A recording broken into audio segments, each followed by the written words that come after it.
स्थानिक स्वराज्य निवडणुकीचं बिगुल वाजलेलं आहे. परभणीच्या जिल्हा परिषदसाठी भाजपच्या मुलाखती चालू झाल्या आहेत. शिवाभाऊ, तुम्ही जिल्हा परिषद इच्छुक आहात का? हो, मी पिंगळी अनुसूचित जातीसाठी राखीव सर्कल आहे, त्या ठिकाणी मी इच्छुक आहे.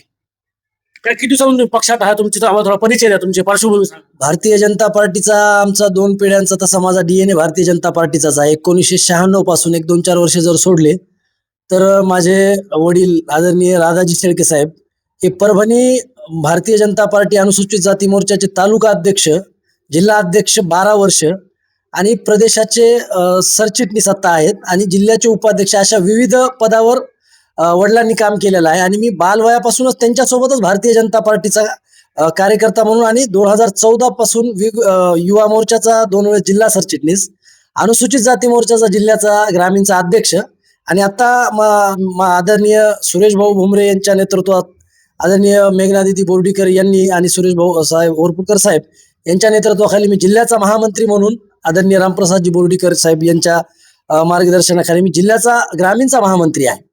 त्याच्यामुळं मला अनुसूचित जातीसाठी जे सुटलेलं 7 सर्कल आहे त्यापैकी पिंगळी हे सर्कल आपल्या परभणी तालुक्यातलं आहे. तिथं माझा एक सर्वांशी 8 गावांमध्ये संपर्क झालेला आहे आणि मी इच्छुक म्हणून त्या ठिकाणी फिरत आहे उमेदवार म्हणून.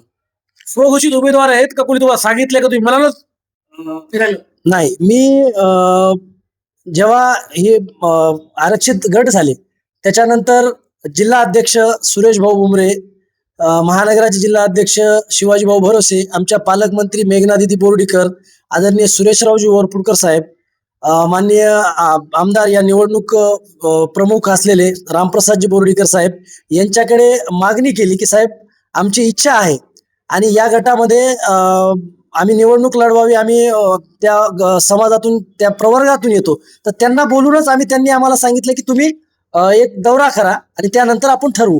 स्वयंघोषित भारतीय जनता पार्टीत असं काही नसते. नाही, तुम्ही म्हणाले मी सर्वे केला, हे केला, ते केला, पण निवडणूक लढले सोपं राहिलेलं आहे आजकाल. आणि जेव्हा जिल्हा परिषदेची जेव्हा गोष्ट येते तेव्हा जिल्हा परिषद नुसता पैसा चालतो बोले. मग जो सध्या रेड कार्ड चालू आहे, जसा पालिकेचा रेड कार्ड चालला तसं झेडपीला रेड कार्ड चालू आहे. म्हणजे लक्षात नाही आलं, रेड कार्ड कोणाचा? उमेदवार घेण्यासाठी मतदारांचा का उमेदवारांना रेड कार्ड चालू आहे बोले. खर्च किती करू शकतो? आमच्या पक्षाकडे, भारतीय जनता पार्टीकडे मला नाही वाटत की रेड कार्डवर उमेदवारी दिल्या जाते. तुमच्या पक्षाकडलाही मी सांगेल अशी जी चर्चा आहे त्या चर्चा, त्या निकषामध्ये जर तुमचं जर काही झालं तर तुम्ही त्या निकषामध्ये बसता. मी सांगितल्याप्रमाणे 1995 ला माझे वडील सरपंच होते आणि 1995 ते 2005 आमचं छोटंसं गाव आहे. त्या गावचे ओपन मधून 2च समाज तिथं राहतात, मराठा समाज आणि मातंग समाज. ओपन मधून 10 वर्ष सरपंच होते. परभणीचे भारतीय जनता पार्टीचे 2005 ला मार्केट कमिटीचे डायरेक्टर राहिलेले आहेत. त्याच्यानंतर 2 जिल्हा परिषद आम्ही भारतीय जनता पार्टीकडून लढलो आणि मार्केट कमिटी पुन्हा लढलो. पंचायत समितीचं सभापतीपद राखीव असलेलं तिथंही लढलो. पैसा खर्च करावा लागतो हे माहिती आहे, परंतु असं आम्हाला तरी आमच्या नेतृत्वाने असं काही सांगितलं नाही की पैसा लागेल. आणि भारतीय जनता पार्टीमध्ये काम करणाऱ्या कार्यकर्त्याला न्याय मिळतो. आपण जर आताच्या नगरपालिका पाहिल्या असतील, महापालिका पाहिल्या असतील, तर सगळे उमेदवार हे भारतीय जनता पार्टीची विचारधारा राबवणारे, भारतीय जनता पार्टीचा विचार आदरणीय नरेंद्रजी मोदी असतील, देवेंद्रजी फडणवीस साहेब आहेत, बावनकुळे साहेब आहेत, रवींद्र चव्हाण प्रदेशाध्यक्ष आहेत, यांच्या मार्गदर्शनाखाली भारतीय जनता पार्टी आणि जिल्ह्याच्या पालकमंत्री मेघनादिती बोर्डीकर व सर्व नेत्यांच्या मार्गदर्शनाखाली हे प्रत्येक वार्डामध्ये काम करणारे, ग्रामीण भागात काम करणारे कार्यकर्ते यांना न्याय या ठिकाणी मिळेल असं आतापर्यंत या 2 स्थानिक स्वराज्यामध्ये झालेलं आहे. आणि जिल्हा परिषदेला आम्हाला खर्च करावा लागतो, पण आमच्या पक्षाकडे असं काही पैसा आम्हाला अजिबात कोणी म्हणलंय की पैसा लागतंय किंवा पैसा इतका लावावा लागतो असं आमच्या नेतृत्वाकडून आम्हाला म्हणलेलं नाही. चांगलं, तुमच्या पक्षात नाही तसा रेड कार्ड, ती गोष्ट चांगली आहे, तुम्हाला शुभेच्छा. परंतु तुम्हाला काय वाटतंय की निष्ठेचं फळ तुम्हाला भेटणार का? कारण ज्या प्रकारे प्रत्येक सर्कलमध्ये जी स्पर्धा चालू आहे आणि स्पर्धेचं युग आहे, या स्पर्धेच्या युगामध्ये एक निष्ठेला फळ म्हणून तुमच्या वडिलांचं जे कार्य आहे, तुमचं जे कार्य आहे, तुम्हाला वाटतंय का तुम्हाला तिकीट भेटेल? तुमचं एक वैयक्तिक मत सांगा. निश्चितच, कारण की आपण पाहिलं भारतीय जनता पार्टीचा इतिहास हा देश प्रथम आणि देशासाठी काम करणारे आमचे भारतीय जनता पार्टीचे कार्यकर्ते आहेत.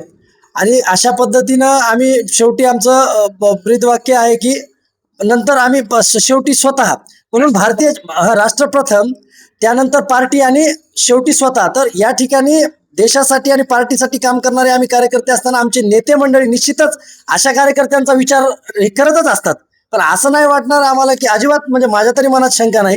आणि जर पक्षाला केलं तसं की तुला तिकीट नाही दिलं, मग कार्यकर्ता म्हणून 2 पिढ्या झाल्या आम्ही भारतीय जनता पार्टीशी एकनिष्ठ आहोत. ते निश्चित पक्षाचा जो आदेश असेल तो आम्ही पाळू. वाटणार का मनात कुणकुमी असणार का व्हायला एवढं सगळं करून शेवटी? थोडंसं तर वाटतंय ना, पण माझ्यापेक्षा सक्षम एखादा तिथं जर उमेदवार असेल आणि पार्टीने सांगितलं की आपल्याला तुम्ही तिथं हे नाही, पण मला असं वाटतं की तुमच्या माहितीनुसार तिथं मी कुठे आहे का? मी अशी चर्चा ऐकली की तुम्ही त्या सर्कल मधले आहेत, तुमचं गाव त्या सर्कल मध्ये येतं, तुम्ही बाहेरचे उमेदवार आहात म्हणून. तुम्ही बाहेरचे आहात, तुम्ही तिथले आहेत प्रॉपर. बरोबर आहे. 54 जिल्हा परिषद गट आहेत. मी सांगितल्याप्रमाणे आदरणीय राधाजी शेळके साहेबांची पुण्याई भारतीय जनता पार्टीचं काम करत असताना मी 2 वेळेस युवा मोर्चाचा जिल्हा सरचिटणीस आणि आता फादरबॉडीचा जिल्हा सरचिटणीस आहे. तर माझं गाव टाकळी कुंभकर्ण या सर्कलमध्ये येते. आणि जे जिल्हा परिषदचे आता जे 54 गट आहेत त्याच्यामध्ये भारतीय जनता पार्टीचे जे उमेदवार आहेत, तर असं नाही की शिवाजी शेळकेच हा गट सोडून मागतोय. अनेक उमेदवाऱ्या या म्हणजे आमच्या नेते मंडळींच्या जवळच्या असतील किंवा कार्यकर्ते असतील त्यांच्या बाहेर झाल्यात.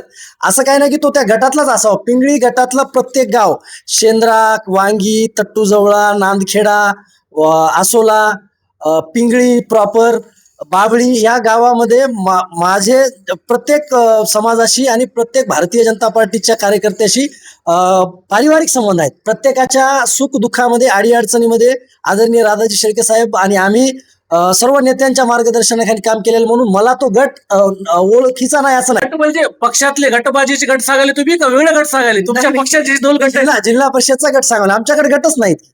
तुमच्याकडे कोणी याचे कार्यकर्ते, कोणी त्याचे कार्यकर्ते, सगळे आपापल्या कार्यकर्त्याला उमेदवारी लॉबी चालू आहे. पण तुम्ही कोणाचे कार्यकर्ते आहात पक्षातल्या जे सध्या? मी भारतीय जनता पार्टीचा कार्यकर्ता आहे. कुठे नेत्याचे कार्यकर्ते आहेत का तुम्ही? माझा नेता भारतीय जनता पार्टीच्या पालकमंत्री, माझा नेता भारतीय जनता पार्टीचे प्रदेशाध्यक्ष रवींद्र चव्हाण, माझा नेता महसूल मंत्री या राज्याचे निवडणूक प्रमुख बावनकुळे साहेब, माझे नेते आदरणीय देवेंद्रजी फडणवीस साहेब आणि माझे नेते या भारतीय जनता पार्टीचे राष्ट्रीय अध्यक्ष जे.पी. नड्डा आणि आमच्या सर्वांचे नेते नरेंद्रजी मोदी आणि माझा नेता, माझा इथला मंडळाचा अध्यक्ष जो आहे तो माझा नेता. मी कोणाचाही कार्यकर्ता नाही किंवा कोणीही मला असं म्हणत नाही की शिवाजी तू माझा पर्सनल असला तरच आम्ही. माझे नेते सुरेश भाऊ भुमरे आहेत, माझे नेते शिवाजी भरोसे आहेत, माझे नेते सुरेशरावजी वरपुडकर आहेत आणि जोही माझ्यापेक्षा ज्युनियरही असेल तो भारतीय जनता पार्टीचा नेता असेल तो माझा नेता आहे.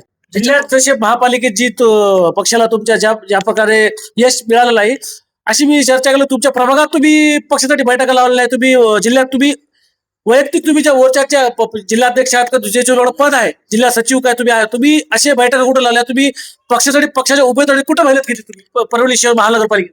परभणी महापालिकेमध्ये आमचे 37 उमेदवार उभे होते. मी ज्या प्रभागात राहतो तिथं एकच आमचा उमेदवार उभा होता. तर या प्रभागामध्ये त्याच्यासाठी तू मेहनत केली का? तो उमेदवार निवडून आणण्यासाठी प्रयत्न केले का? 100% त्यासाठी मी तुम्हाला उमेदवारांची यादी देतो.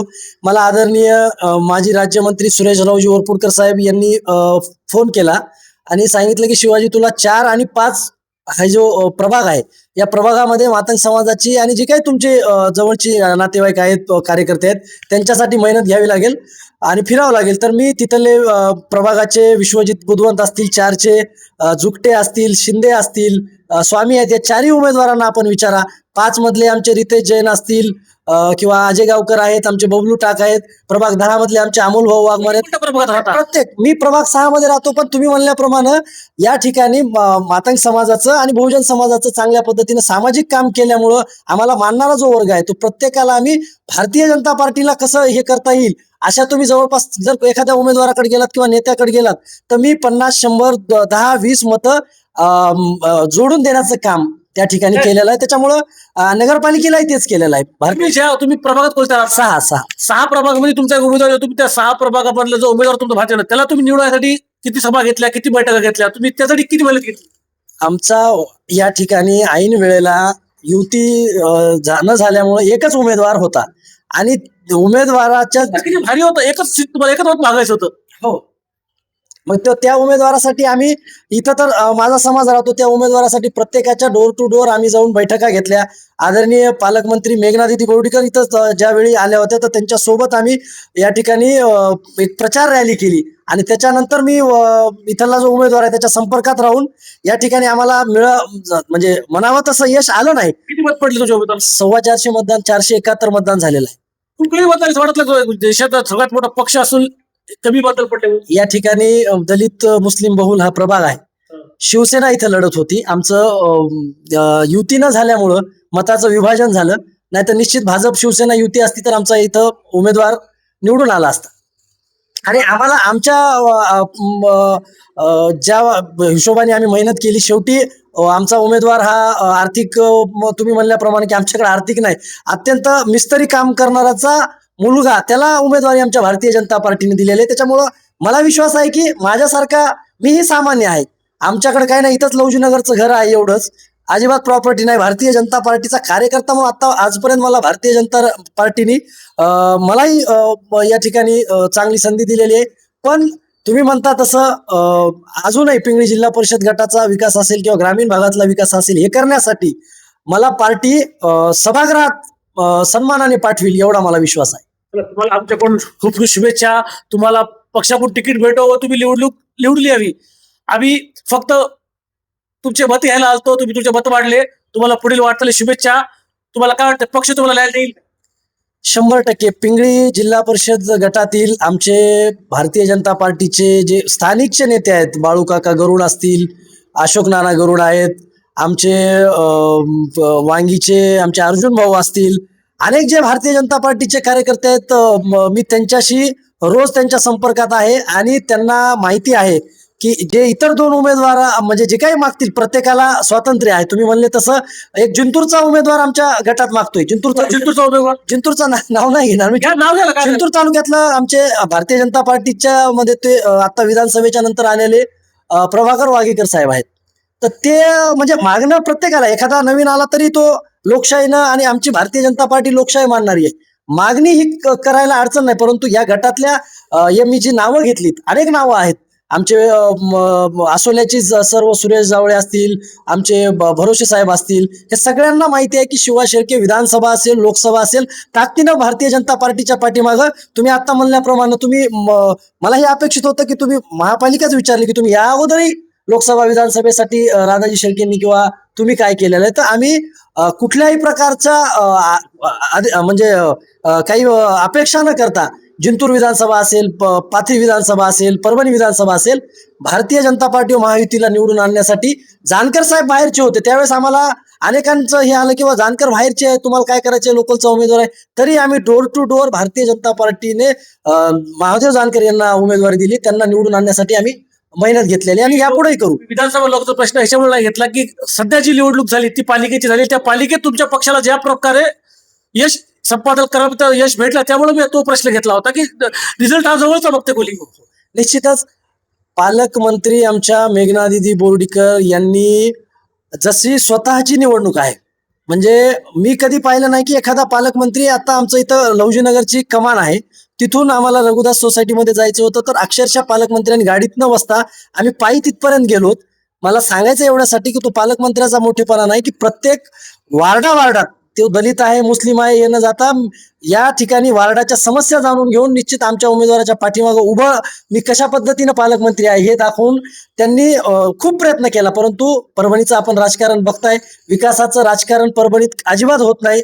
जातीय ध्रुवीकरण झाल्यामुळं या ठिकाणी म्हणावं तसं यश आलं नाही. परंतु सन्मानानं स्वाभिमानानं आम्हाला याचं स्वाभिमान आहे की आमचे एक पालकमंत्री आमच्या छोट्या मोठ्या उमेदवाराच्या पाठीमागं ताकदीनं उभं राहिल्या, आणि तोच विश्वास मला आहे की मलाही जिल्हा परिषदला आदरणीय पालकमंत्री सुरेश भाऊ भुमरे, आदरणीय वरपुडकर साहेब, आमचे बोर्डीकर साहेब आणि सर्व भारतीय जनता पार्टीचे नेते माझ्यासोबत भारतीय जनता पार्टीत काम करत असलेले सहकारी हे मला प्रेम आशीर्वाद देऊन मला निश्चित संधी देतील एवढा विश्वास आहे.